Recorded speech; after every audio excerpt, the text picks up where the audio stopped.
Matagumpay na nagtapos ang Google Map Maker Summit sa Jensen itong weekend. At dahil sa pagtitipon na dinaluhan ng higit 100 map makers, nadagdagan ng higit 100,000 o 1,000 lugar ang mapa ng Mindanao. Nagpapatrol siya, Agsagay.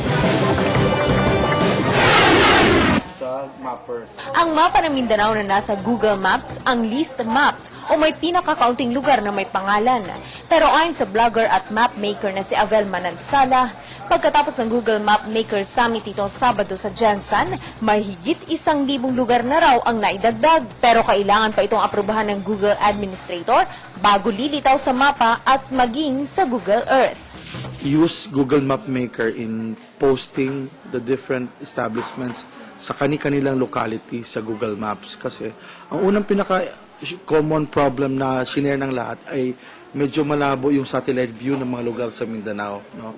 But this time, tinuruan din sila ng Google Map Maker team from India and from Singapore kung paano ito ireklamo or Ipinagmalaki naman ng Tacurong City ang kanilang nagawa sa mga larawang ito mula sa kanilang website.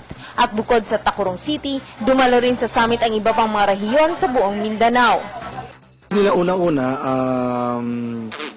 siguro we were very prepared for the summit and we required all the attendees to prepare themselves by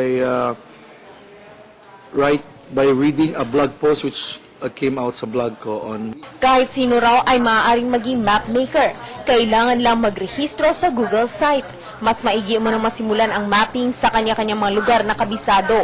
Hindi lang daw mga pasyalan ang napapakinabangan sa mapa, kundi ang mga maaaring takbuhan oras na magkaroon ng sakuna. Ito pa sa ngayon ang pinag-uusapan kasama ang Risk Reduction Management Council ng mga LGU. Chat Ansagay, Patrol ng Pilipinas.